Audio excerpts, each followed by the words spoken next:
नमस्ते बच्चों, welcome to TSPH digital classroom. This lecture हम करने वाले हैं 10 का दम धमाका। बात करने वाले हैं अर्हेनियस इक्वेशन के रिलेटेड जो भी न्यूमेरिकल प्रॉब्लम्स है। तो पहला न्यूमेरिकल प्रॉब्लम हमने लिया है, the rate constant of reaction at 500 kelvin and 700 kelvin are 0.02 and 0.07 respectively. Calculate the value of EA and A। बराबर है। सो एग्जाम में जब जैसे ही क्वेश्चन आएगा तो डेफिनेटली आपको EA मतलब एक्टिवेशन एनर्जी और A मतलब अर्हेनियस कांस्टेंट, ये देख के ही समझ में आ जाना चाहिए कि भाई problem is based on Arrhenius equation. Alright, तो जैसे कि इक्वेशन आप सभी लोग जानते ही हो, बराबर है, क्योंकि यहाँ पर दो अलग अलग टेम्परेचर दिए हुए हैं। आप कौन सा फॉर्मूला यूज करोगे? रेशियो वाला, log of K2 by K1, बराबर, log of K2 upon K1 is equal to EA upon 2.303 RT, 2.303 R। T की जगह पे क्या आएगा? 1/T1 माइनस 1/T2, या तो T2 minus T1 upon T1 T2। Alright, तो यहाँ पर अगर हम देखें तो हमें क्या ढूंढने बोला गया है? A ढूंढने बोला गया है और A ढूंढने बोला गया है। ठीक है, सो EA का value is not known to us, बराबर है, और दोनों ही टेम्परेचर पे हमें रेट कांस्टेंट जो है वो दिए हुए हैं। और जैसे मैंने आपसे कहा है कि आप प्रिफरेबली हायर टेम्परेचर को क्या लीजिए? T2 लीजिए, बराबर है, तो आपको कैलकुलेशन में ज़्यादा आसानी रहेगी। तो ये आपका हो गया K1 और ये आपको दिया हुआ है K2। ऑलराइट, सो डायरेक्टली हम लोग वैल्यू सब्स्टिट्यूट करेंगे। देयरफॉर log ऑफ K2 की जगह पे क्या आ जाएगा? 0.07 डिवाइडेड बाय 0.02, और तो 7/2 is equal to EA is not known to us, बराबर है, ये अपने को पता नहीं है, और ये हो गया 2.303, बराबर है। और R की जो वैल्यू है वो हमेशा आपको लेनी है 8.314 जूल पर मोल पर केल्विन। ओके, ये ध्यान रखना है, 8.314 वैल्यू लेंगे, 0.0821 एटमॉस्फेयर वाला जो है ना वो वैल्यू नहीं लेना है, 8.314 आप जूल में वैल्यू लेंगे। और ये हो जाएगा 700 minus 500, that is 200 divided by 700 into 500, बराबर है। सो दैट्स इट, इसको आप सॉल्व करेंगे। अभी इसमें जो मेन चैलेंज रहता है वो कहाँ पर आता है? कैलकुलेशन। तो आप कैलकुलेशन कैलकुलेटर से करके छोड़ मत दीजिए, आप लॉगरिथम से खुद से करिए, बराबर है। क्योंकि आप देखो यहाँ पर है ना, अक्सर क्या करते हैं बच्चे, लॉग लेने के बाद में जो आंसर आएगा ना उसका एंटी लॉग लेते हैं। ऐसा भूत जैसा नहीं करना है, ये लॉग हमने नहीं लिया हुआ, ये इनबिल्ड लॉग है। इनबिल्ड लॉग का हमें एंटी लॉग नहीं लेना होता। तो स्ट्रेट अवे आप log 7 की वैल्यू लिखिए माइनस log 2, जो भी आंसर आया वो, और ये को छोड़ के बाकी सब एक साइड पे ले लीजिए। और सबका मल्टीप्लीकेशन आप डेफिनेटली ओरली तो नहीं कर पाएंगे, तो उसका कैलकुलेशन करने के लिए आप क्या लेंगे? लॉग लेंगे। तो जब आप लॉग लेंगे तो आप लोग उसका एंटी लॉग भी तो लेंगे, बराबर है। सो इस तरह से आपको वो करना है। ऑलराइट, सो अभी इसका हम लोग एक बार आंसर सोल्यूशन देख लेते हैं। तो जैसे मैंने आपको बताया कि फॉर्मूला आपको वो यूज करना है, ये अननोन है, बाकी सारी वैल्यूज आपको दी हुई आपने पुट कर दी, बराबर है। And finally you will get the answer as what? 182,308 joule में मिलेगा। It's important point to be noted. अगर आप इसे किलो जूल में कन्वर्ट करना चाहते हो तो डिवाइडेड बाय 1000, तो 1000 से डिवाइड करने पर what you will say that इसका एक्टिवेशन एनर्जी है जो 18.23 किलो जूल आ रहा है। Alright, is that very much clear? अच्छा, अभी अपने को क्या ढूंढने बोला है कि इसका ए भी अपने को ढूंढने का है, बराबर है, ए भी अपने को कैलकुलेट करने का है। तो यहाँ पर तो डायरेक्टली इन्होंने एक्सपोनेंशियल फॉर्म यूज किया हुआ है, लेकिन मैं एडवाइस करूंगा कि एक्सपोनेंशियल फॉर्म आप ना यूज करते हुए आप डायरेक्टली फॉर्मूला यूज कर लीजिए, log ऑफ के, बराबर है, log of K is equal to ये अपॉन 2.303, ये upon 2.303 R T plus log A, बराबर है, R T plus log A. अभी इसके अंदर क्या होता है ना, आपको ये वाला टर्म अननोन है, एनर्जी ऑफ एक्टिवेशन आप ऑलरेडी ढूंढ चुके हैं, बराबर है। अभी आपको के की कौन सी वैल्यू डालनी रहेगी? आपको के लिए 0.02 डालना है कि 0.07 डालना है? दैट इज योर चॉइस, बराबर है। आप अगर 700 केल्विन टेम्परेचर लेने जा रहे हो, टेम्परेचर अगर आप 700 पुट करने जा रहे हो, तो डेफिनेटली आप यहाँ पर उसकी K2 वाली वैल्यू पुट करेंगे। और अगर आपको 500 केल्विन पुट करना है यहाँ पे टेम्परेचर की जगह पे, सो आप वहां पर 0.02 वाली वैल्यू डालेंगे। ठीक है, तो जो आप टेम्परेचर ले रहे हो उसके हिसाब से आप के की वैल्यू चूज करके सॉल्व कर सकते हैं। अगेन मैं कहूंगा कि सारा कैलकुलेशन करने के बाद में क्या होगा, इधर कैसा होगा ना कि आप जब भी ये कैलकुलेशन करोगे, लॉग की आपने वैल्यू डाल दी, बराबर है, log of K is nothing but 0.02 है, तो आपका आंसर है ना यहाँ पर बार में आता है, तो पहली बात तो बार वाला आंसर चलेगा नहीं, आपको उस आंसर को मतलब कन्वर्ट करना पड़ेगा। Okay, so that's very essential, यहाँ पर यही सारी चीजें रहती है कि कैलकुलेशन मेन इसका ट्रिकी है। तो आपको कैलकुलेशन में कहीं पर भी डाउट आता है तो उसको आप मेरे को लाइव लेक्चर्स में पूछ सकते हैं, बट टिल देन आप उसको कोशिश कीजिए। ऑलराइट, तो कैलकुलेशन आपको खास अच्छे से करना है। जो अभी ये वाली सारी वैल्यूज वगैरह आप एक साइड में शिफ्ट कर लोगे, उसके बाद में आप सॉल्व करने के बाद में लॉग से सॉल्व करने के बाद में एंटी लॉग लोगे, जो आंसर आएगा उसका फिर से एक बार एंटी लॉग आएगा, क्योंकि उस वक्त हम इस लॉग को निकालने के लिए वापस से एक बार एंटी लॉग लेंगे। ठीक है, सो प्रॉब्लम्स बहुत ईजी है, सीधे आपको जो वैल्यू दी है, आपको फॉर्मूला आपको पता है, उसके अंदर आपको वैल्यूज को पटक देना है, दैट्स इट, आपका आंसर आ जाएगा। लेकिन खाली ध्यान ये रखना है कि लॉग कैलकुलेशन अच्छे से करें। ऑलराइट, चलिए तो अभी लेट्स प्रॉब्लम लेते हैं। The first order rate constant for the decomposition of ethyl iodide is given by the reaction this eight 600 kelvin, मतलब टेम्परेचर मुझे दिया हुआ है, इज दिस मतलब रेट कांस्टेंट मेरे को दिया हुआ है कि भाई 600 केल्विन पर इतना है।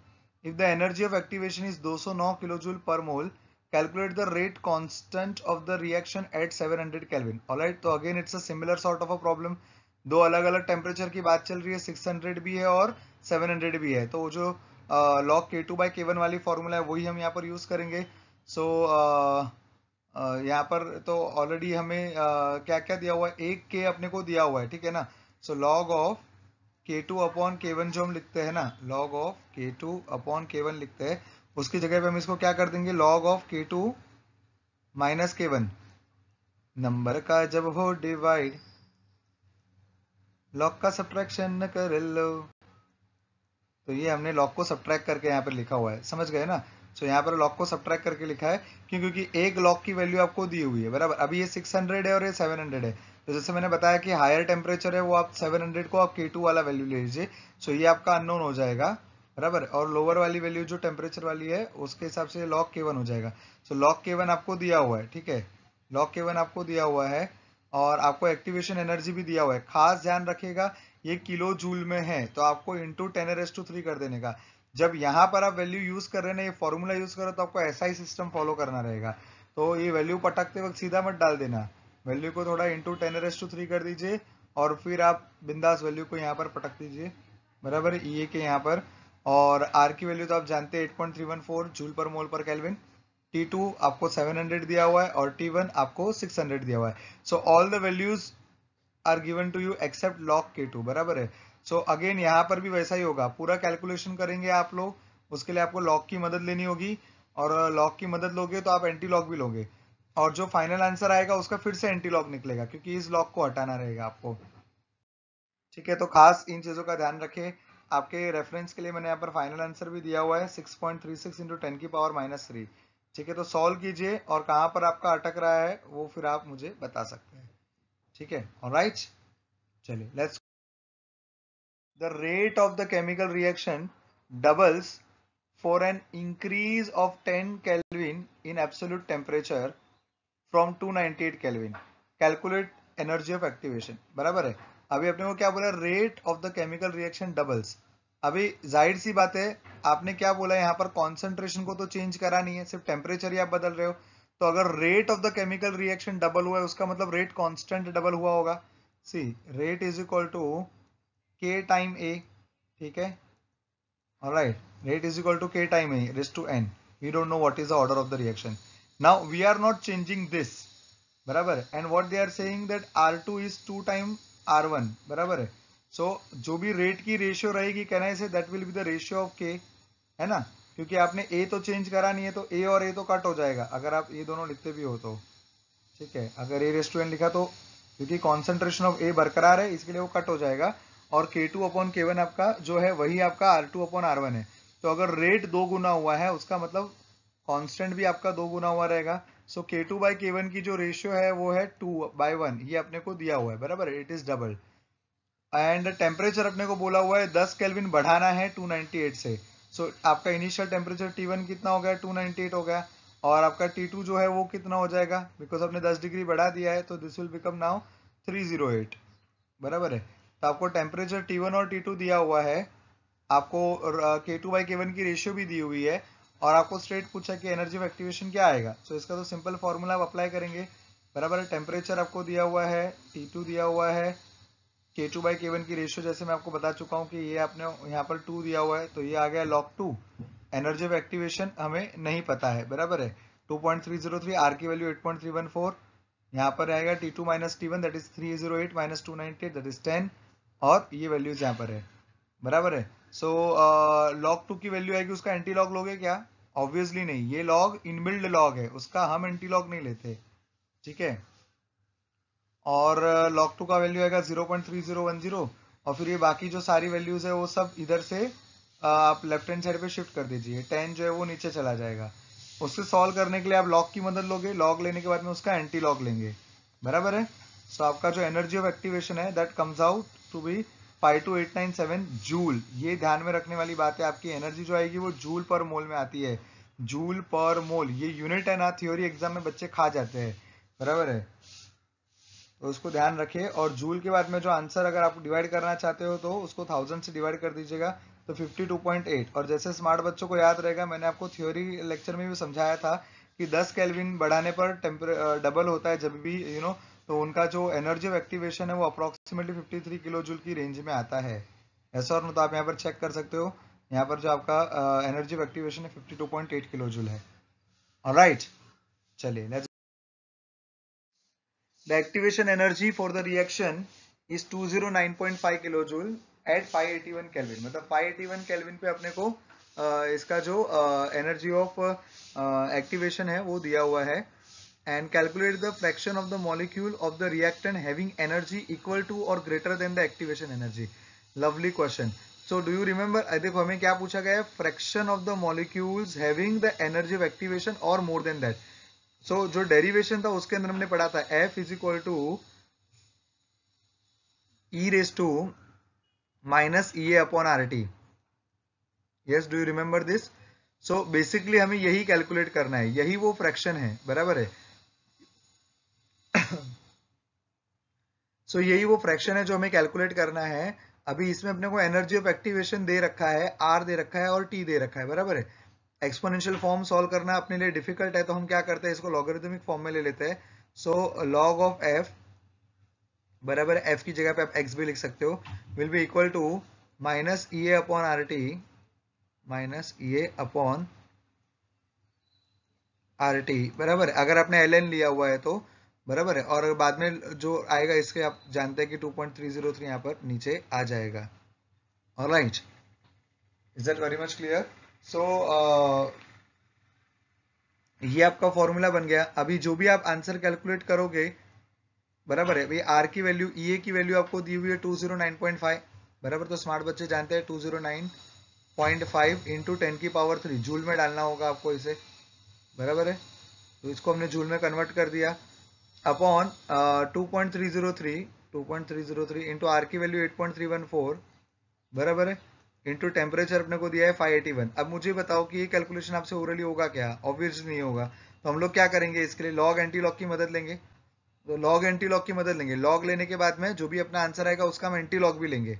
और फिर क्योंकि इस तरफ लॉग एफ है और हमें यहाँ पर लॉग एफ नहीं, हमें एफ चाहिए, बराबर है। आपका जो आंसर आएगा एंटी लॉग लेने के बाद में वो तो लॉग एफ की वैल्यू आएगी ना, log F is equal to something आपका आएगा। तो अगर आपको उसमें से एफ चाहिए तो आप फिर से एक बार उसका एंटी लॉग लेंगे। Is that clear? जो अगेन यहाँ पर डबल एंटी लॉग आएगा, तो इस बात को ध्यान में रख के चले। ऑलराइट, चलो, तो इसमें सोल्यूशन आप देख लीजिए, और आपका जो इसमें आंसर आएगा वो यहाँ पर दिया हुआ है, वो आप नोट डाउन करके रखिए आपके इसके लिए, कि आपको समझ में आया कि मेरा आंसर ये आना चाहिए, ठीक है। मेथोडोलॉजी वही है, मैंने यहाँ पर जहाँ एफ लिखा था उसकी जगह पे यहाँ पर एक्स लिखा हुआ है, ठीक है। बात वही है, F is equal to e raise to minus E upon R T, ठीक है। अभी जिसको डेरिवेशन आता रहेगा ना उसी को ये फॉर्मूला याद आएगा, ठीक है ना। This is the fraction having the energy equal to और more than activation energy. Okay, चलिए। rate constant for the first order reactions are 0.6 and at 313 Kelvin and 0.045 at 293 Kelvin. बराबर है. What is the activation energy? बराबर है, activation energy ढूंढना है. अभी इसमें देखो मेन प्रॉब्लम कहां पर आती है. प्रॉब्लम तो सेम ही है, पहले जैसा किया वही. हमें दो अलग अलग टेम्परेचर दिए है T1 और T2 और दोनों के रेट कांस्टेंट दिए और ये ढूंढना है. ठीक है, तो मेन तो इसमें कैलकुलेशन है और कोई दूसरा रॉकेट साइंस नहीं है. लेकिन मेन यहाँ पर ये है कि देखो इसका जो टेम्परेचर T1 है वो अपने को कितना दिया हुआ है. हाँ, टेम्परेचर T1 है वो कितना दिया हुआ है, 313 केल्विन दिया हुआ है. और टेम्परेचर T2 है वो अपने को 293. तो आपको स्मार्टली क्या करना है, इसको आप T1 ले लीजिए, ठीक है, और इसको आप T2 ले लीजिए. ठीक है, तो आपको जो है आपके कैलकुलेशन में इजी होएगा. बट ऐसा कुछ जरूरी नहीं है कि आपको इसी को T2 या T1 लेना है. आप नॉर्मल T1 T2 लेके करेंगे तो भी आपको आंसर आएगा. खाली मैथमेटिक्स करते वक्त थोड़ा ध्यान रखिएगा. ऑलराइट, सो प्योरली मैथ है इसके अंदर अभी. तो ये यहाँ पर आपको सॉल्व करके दिया हुआ है. तो जो K1 है, देखो यहाँ पर भी टेक्स्ट बुक के सोल्यूशन में भी स्मार्टली लोग ने 313 को टेम्परेचर T2 लिया हुआ है. That's very essential. एसेंशियल मतलब वही कि आपके आंसर्स में मैथमेटिकल एरर होने के चांस रिड्यूस हो जाते हैं अगर आप T2 को बड़ा टेम्परेचर लेंगे और T1 को छोटा टेम्परेचर लेंगे. तो is that clear? So value substitute कर देंगे. दोनों के अपने को K1 और K2 दोनों अपने को दिया हुआ है. K2 अपॉन K1 हमने ले लिया. ऑलराइट, और एनर्जी ऑफ एक्टिवेशन हमें नहीं पता है. बाकी टेम्परेचर T2 T1 ये सब अपने को दिया हुआ है.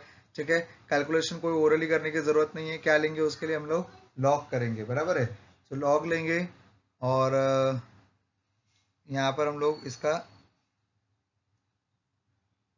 ये जो एनर्जी ऑफ एक्टिवेशन है वो हमारा अननोन है, बाकी सब इसके अंदर नोन है. बराबर है, so that you can calculate. Answer जो आएगा वो जूल में आएगा. उसको किलो जूल में करने के लिए क्या करेंगे, divide by 1000. Alright, so problem simple है. कैलकुलेशन में ध्यान रखें. T1 T2 किसे लेना है वो चौकन्ना रहे. अभी first order gas phase reaction has activation energy of 240 kilojoule per mole.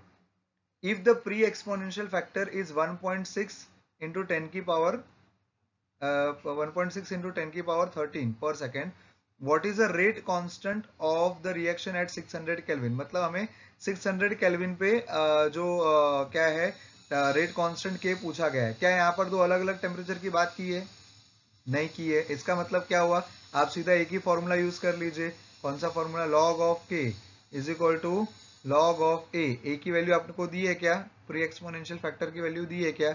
Yes, बराबर है, हमने अंडरलाइन करी हुई ये रही वैल्यू. बराबर है, माइनस ये upon 2.303 R T. 2.303 R T. तो अभी इसके अंदर अपने को टेम्परेचर जो है वो भी अपने को दे रखा है 600 है, तो ये भी अपने को दिया है. आर की वैल्यू भी पता है. तो हमें क्या नहीं पता है, रेट कांस्टेंट नहीं पता है. एनर्जी ऑफ एक्टिवेशन भी तो अपने को दिया हुआ है ना, ये रहा ना 240 किलो जूल. बराबर है, तो 240 किलो जूल को यहाँ पर पटक दो. डायरेक्ट पटकोगे कि 10⁻³ के साथ में पटकेंगे? ऑफकोर्स 10⁻³ के साथ में, क्योंकि ये क्या है, किलो जूल वाली वैल्यू है. ऑलराइट, तो ये रहा इसका सोल्यूशन. आपको डायरेक्टली जो फॉर्मूला है वो ये रहा, उसका लॉगरिथमिक फॉर्म यहाँ पर लिखा हुआ है. तो लॉगरिथमिक फॉर्म के अंदर आप उसको सब्स्टिट्यूट करते जाइए, तो जो आपका अननोन है वो आपको मिल जाएगा. ठीक है, यहाँ पर देखो ये लोग ने स्मार्टली क्या किया हुआ है, पहले ए और के दोनों अपने को इसके अंदर उसमें के अननोन है ना, हाँ, और बाकी सब ये वाली चीजों को उन्होंने पहले अलग से सॉल्व कर दिया है 20.89, और फिर उसको ऐसा कुछ अपनी मर्जी, अपने को ऐसा कुछ जरूरी नहीं कि वही फॉलो करना है. बराबर है, फाइनल आंसर आपका ये मैच होना चाहिए. And very important point to be noted, हाँ, यहाँ पर जो आप के का जो आंसर निकालोगे ना उसको आपको पर सेकेंड ही लिखना होगा. ठीक है ना, के का जो भी आंसर आएगा वो आपका कोई फर्स्ट ऑर्डर रिएक्शन है ना, फर्स्ट ऑर्डर रिएक्शन है तो उसका जो यूनिट रहेगा वो तो पर टाइम ही है. लेकिन पर टाइम में भी आपको पर सेकेंड लिखना है. एक तो आप यहाँ से ए के यूनिट से भी उसको आप प्री एक्सपोनेंशियल फैक्टर के यूनिट से भी आप देख सकते हैं. राइट, और दूसरी बात ये भी है कि जो भी क्या बोलते हैं पूरा इक्वेशन है अपना K is equal to A R T, वो आपका ऐसा यूनिट के अंदर ही आपको लेके हुए चलना है. बराबर है. अगला question, the half life of first order reaction is 900 minute at 820 Kelvin. Estimate its half life at 720 Kelvin if the activation energy is 250 kilojoule per mole. बराबर है. अभी इसमें यहाँ पर मजे की बात, यहाँ पर आप क्या देख रहे हैं, मजे की बात ये है कि इस बार हमें हाफ लाइफ के बारे में बात कर रहे हैं. तो हाफ लाइफ सुनते ही बच्चे क्या हो जाते हैं, थोड़ा मिसगाइड हो जाते हैं. लेकिन अगर आप गौर से देखो तो इसके अंदर हम लोग को एक्टिवेशन एनर्जी की भी तो बात चल रही है ना, और दो अलग अलग टेम्परेचर की बात चल रही है, 820 और 720। तो ये देख के आपको समझ में आ जाना चाहिए कि यहाँ पर अरेनियस इक्वेशन लगने वाला है। तो सर लेकिन यहाँ पर बात तो हाफ लाइफ ही कर रहे हैं, तो यहाँ पर देखो कहानी में क्या ट्विस्ट ये लोग ने लिया हुआ है। यहाँ पे कहानी में ट्विस्ट ये लिया हुआ है कि हम जानते हैं कि टी हाफ बराबर, T half is equal to 0.693 upon K, correct. T half is equal to 0.693 upon K, बराबर है। तो जो K2/K1 की रेशियो रहेगी, K2 अपॉन K1 की जो रेशियो रहेगी, बराबर है, वो क्या आएगी। तो ये K को आप पहले उधर ले जाओ, बराबर है। तो what can I write here, that K is equal to 0.693 upon T half, बराबर है, upon T half. Alright, so K2 upon K1 की जो रेशियो आएगी that will be nothing but what, T half 1 upon T half 2, बराबर है। तो ये आपको यहाँ पर खास अच्छे से समझना है। K2 अपॉन K1, ये K2 है, बराबर, K2 अपॉन K1। तो K और टी हाफ जो है वो इनवर्स रिलेशन में है। और क्यों ना हो, रेट कांस्टेंट जितना ज्यादा रहेगा मतलब रिएक्शन फास्ट है, बराबर। तो रिएक्शन फास्ट रहेगा तो हाफ लाइफ कम ही रहेगा ना, फटाफट रिएक्शन हो रहा है। और अगर रिएक्शन स्लो रहेगा, K उसका कम रहेगा, तो उसका जो हाफ लाइफ रहेगा वो ज्यादा रहेगा। तो हाफ लाइफ और आपका जो ये रेट कांस्टेंट है, ये दोनों इनवर्स रिलेशन में आते हैं। तो इसके लिए आपको ये इक्वेशन को जो है खास अच्छे से समझ लेना है कि इक्वेशन कैसे आया, बराबर है। तो K2/K1 की जगह पे आप T half 1 upon T half 2 substitute कर सकते हैं, बराबर है। सो यहाँ पर वही डिस्कस किया हुआ है। देखिए T half is equal to 0.693 upon K, तो दो अलग अलग टेम्परेचर पे यहाँ पर लिया गया है। इसमें ये K1 है और ये K2 है, बराबर, दोनों अलग अलग के रहेगा। तो रेशियो जो है ये इनवर्स में आएगा, K2 upon K1 is T1 upon T2। Alright, समझ गए। अगला देखते हैं, और उसके अंदर ही अभी क्या किया हमने, तो जो हमारा इक्वेशन था K2/K1 उसी की जगह पे हमने क्या कर दिया, K2/K1 जो था उसी की जगह पे T half 1 upon T half 2 लिख दिया। तो हमें ये नया फॉर्मूला मिल गया, बराबर है। अभी इस फॉर्मूला के अंदर वैल्यू पटक दो। हाफ लाइफ अपने को दी हुई 900 मिनट दिया हुआ है, 820 पे आप टेम्परेचर डिसाइड कर लीजिए आप किसको क्या बनाने वाले हैं। जैसे मैंने पहले भी कहा था, ध्यान रखेगा हायर टेम्परेचर को T2 बनाना पसंद करें और लोअर टेम्परेचर को आप T1 बनाना पसंद करें। तो आपका जो कैलकुलेशन है उसमें आपकी जो भी गड़बड़ी होने वाली है उससे आप बच जाओगे। Is that clear. तो T2 जो है वो आपने 820 लिया है और T1 जो है वो आपने 720 लिया है। तो T1 मतलब आपको टी हाफ 1 अननोन मिल जाए, अननोन रह जाएगा, और टी हाफ 2 जो है वो आपका 900 आएगा। तो ये 900 जो है वो आप यहाँ पर सब्स्टिट्यूट करेंगे टी हाफ 2 में। ओके, राइट, ये टी यहाँ पर मिसप्रिंट है, ये नहीं होना चाहिए। राइट, क्या है हर जगह बार बार टेक्स्ट बुक में ये एरर है। राइट, चलिए, on solving what you will gate is this, बराबर है। सारे वैल्यूज आपके सामने सब्स्टिट्यूट किया हुआ है, और एनर्जी ऑफ एक्टिवेशन वैल्यू पटकने से पहले 10⁻³ में कन्वर्ट करना ना भूलें, बराबर है। और जैसे मैंने कहा था स्मार्टली, यहाँ पर भी देखो वैसा ही किया है। टेम्परेचर जो आपका हाई टेम्परेचर जो है उसको उन्होंने T2 लिया है, और लोअर टेम्परेचर को क्या लिया है, 720 को T1 लिया हुआ है। ठीक है, तो ये आप प्रिकॉशन रखें। चलिए, आंसर आपके सामने है इधर।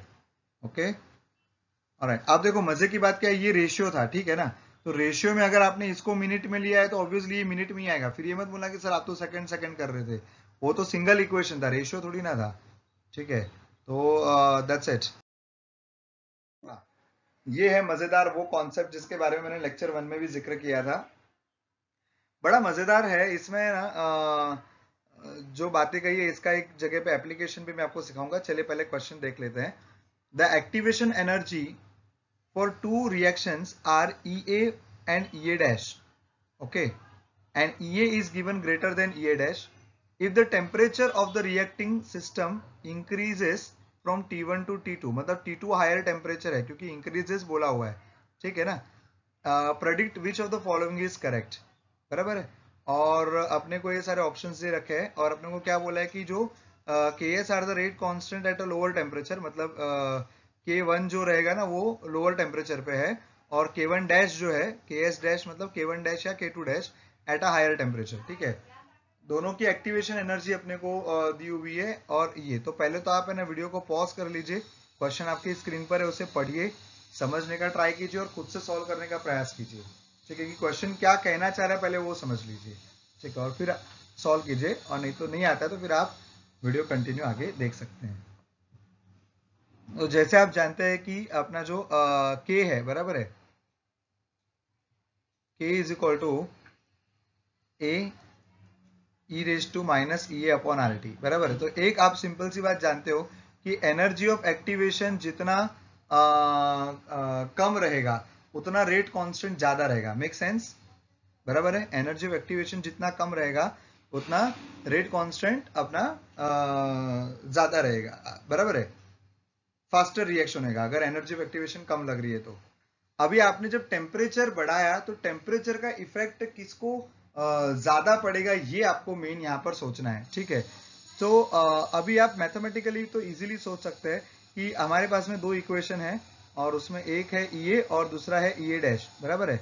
अभी दोनों के अंदर जब आपने टेम्परेचर को इंक्रीज किया, टेम्परेचर T1 से T2 गया, बराबर है, टेम्परेचर T1 से क्या गया, T2 गया, तो आपका जो ये ई अपॉन आर टी वाली जो वैल्यू है, ई अपॉन आर टी वाली जो ये वैल्यू है, ये क्या होगी, बढ़ेगी कि घटेगी।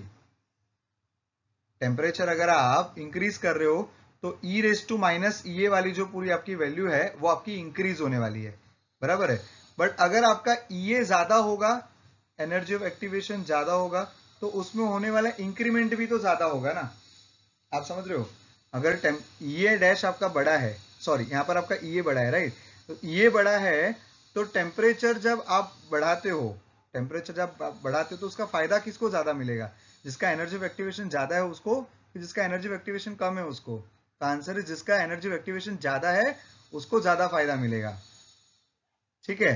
तो इसलिए अगर आप इसका K1 ले लेते हैं, बराबर है, और इसको आप K2 लेते हैं, तो K1 का जब K डैश करोगे तो K डैश अपॉन K1 की जो वैल्यू आएगी that will be more than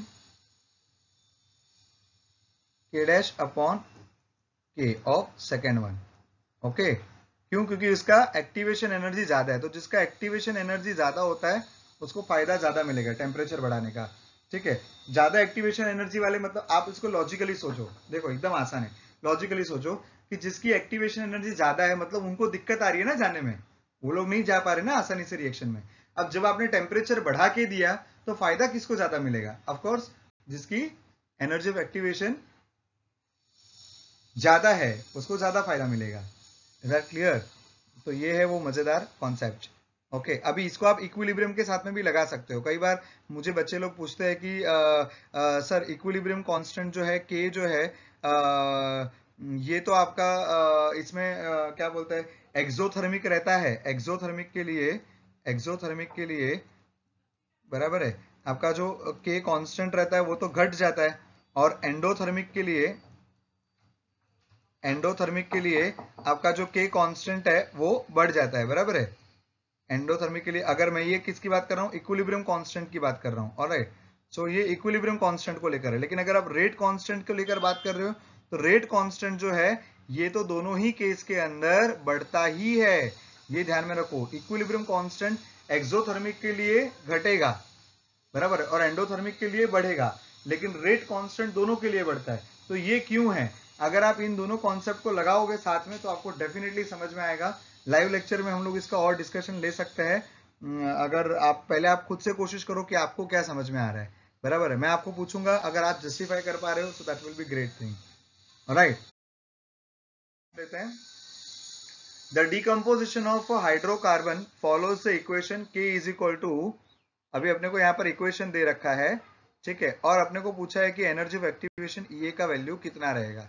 तो ये जो इक्वेशन दिया है इसको हमारा जो स्टैंडर्ड इक्वेशन है बहुत आसान है, डायरेक्ट वैल्यूज नहीं दिए हुए लेकिन अपने को इक्वेशन दिया हुआ है, तो कोई बात नहीं ना, आप इसको जो हमारा स्टैंडर्ड वैल्यू उसके साथ में कंपेयर करें, K is equal to A e raise to minus E upon R T, ठीक है। स्टैंडर्ड इक्वेशन के साथ में आप अगर कंपेयर करोगे तो आपको जो भी टर्म्स है वो क्लियर हो जाएंगे। जैसे कि ये जो टर्म है वो आपका ए है, बराबर है, आप क्लियरली उसको यहाँ पर आप रिलेट कर सकते हो। और ये जो पूरा आपको टर्म दिया हुआ है, बराबर है, माइनस 28,000, बराबर है, that is nothing but your E upon R, बराबर, ये आपका ई अपॉन आर की वैल्यू दी हुई है, और टेम्परेचर जो है वो आपको यहाँ पर भी अननोन दिया हुआ है, बराबर है। So let us look at this. तो अर्हेनियस इक्वेशन के साथ में यहाँ पर हमने कंपेयर कर लिया और इसको हमने देखो कंपैरिजन में यहाँ पर रख दिया, minus E upon R T को इससे कंपैरिजन में ले लिया, तो आपका टेम्परेचर टेम्परेचर कट हो जाएगा, ठीक है। और जो ये है वो क्या हो जाएगा 28000 इंटू आर, आर की वैल्यू क्या दी हुई 8.314 जूल पर मोल पर केल्विन, तो मल्टीप्लाई कर दीजिए, आपका आंसर पहले जूल में आएगा, डिवाइड बाय 1000 कर दोगे तो आपका आंसर किलो जूल में आ जाएगा, ठीक है ना, एकदम आसान, बराबर। खाली आपको कंपेयर करना है इक्वेशन को। और ये जो है ना, ये वाला जो टाइप का प्रॉब्लम है, ये जेई और नीट के अंदर काफी ट्रेंडिंग क्वेश्चन के अंदर है। हाँ, जेई का काफी ट्रेंडिंग क्वेश्चन है ये। अगला जो क्वेश्चन है वो भी उसी कैटेगरी का है सॉर्ट ऑफ। सो 10 के दम का आखिरी दम, the rate constant for the first order decomposition of H2O2 is given by the equation this, बराबर है। सो अपने को यहाँ पर log k is equal to 14.34 minus 1.25 to 10 की पावर 4 डिवाइड बाय टी, ये अपने को दिया हुआ है, ठीक है। कैलकुलेट EA, बराबर, मतलब यहाँ पर एक्टिवेशन एनर्जी कैलकुलेट करनी है, और साथ ही में बोला है at what temperature will it's half life will be 256 minutes, बराबर है। अब कुछ बच्चे बोलते हैं सर फर्स्ट ऑर्डर का हाफ लाइफ तो कांस्टेंट होता है, कैसे बदल रहा है? अरे भाई, फर्स्ट ऑर्डर का हाफ लाइफ क्यों नहीं बदलेगा? अगर आप के ही बदल रहे हो तो बदल जाएगा ना, एट गिवन टेम्परेचर वो कांस्टेंट रहेगा, आप टेम्परेचर बदलोगे तो हाफ लाइफ बदलेगा ही ना, बराबर। अभी ये क्या है 0.693 अपॉन के है, बराबर है, 0.693 अपॉन के। तो अगर आप टेम्परेचर बदलोगे तो के बदल जाएगा, अगर के बदलेगा तो टी हाफ बदलना ही है ना, तो वो तो ऑब्वियस है। चल एनीवेज, पहले हमको एनर्जी ऑफ एक्टिवेशन कैलकुलेट करनी होगी, करेक्ट। तो ये इक्वेशन जो दिया है इसको आप लॉगरिथमिक फॉर्म में दिया है, तो लॉगरिथमिक फॉर्म में कंपैरिजन ले लीजिए। Log of K is equal to log of A minus 1.25 into, अरे सॉरी, तो इसमें आप एक सेकेंड ना, ये 1.25 नहीं, log K is equal to log A minus E A upon 2.303 R T, E A upon 2.303 R T, बराबर है। तो आप अभी कंपैरिजन करेंगे तो आपका ये लॉग ए हो गया, ठीक है, इसका तो कुछ काम नहीं है फिलहाल। और ये वाला जो टर्म है आपका, ये आपका ई A upon 2.303 R T represent कर रहा है। साइन भी आपको चेक करना होता है, माइनस माइनस है इसके लिए मैं माइनस को ले नहीं रहा हूं, बराबर है। तो जैसा प्रीवियस केस में किया था डिट्टो यहाँ पर भी आपको सेम ही करना होगा, बराबर है। आप उसका कंपैरिजन ले लेंगे, तो कंपैरिजन ले लेंगे तो आपको उसका जो इसमें टी और टी तो कट हो जाएगा, ठीक है। के केल्विन का है तो उसको भी आप इग्नोर मारो, तो ये जो है वो आप कैलकुलेट करेंगे, तो ये आपका आंसर पहले किस में आएगा, जूल में आएगा, डिवाइड बाय 1000 कर दोगे तो किलो जूल में आ जाएगा। तो एनर्जी ऑफ एक्टिवेशन तो हमें मिल गया, ठीक है।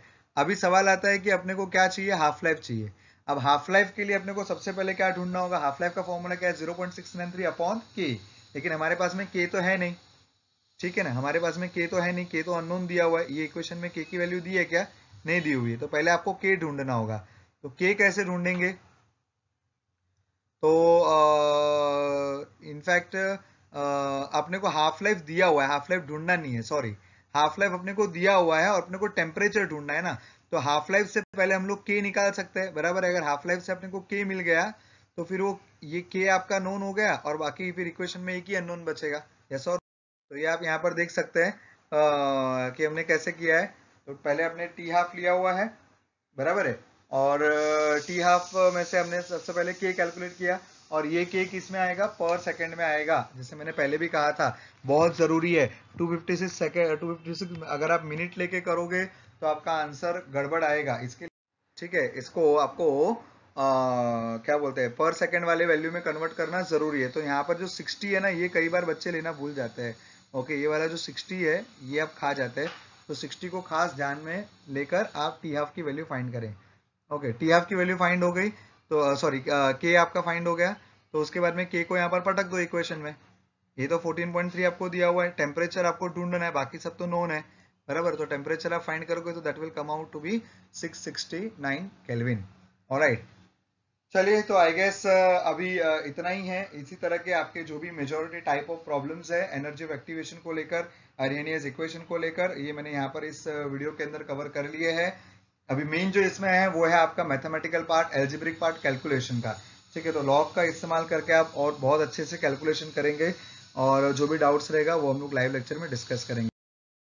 And that's it. That's all from my side. Thank you very much. See you in the live lecture. Thank you so much.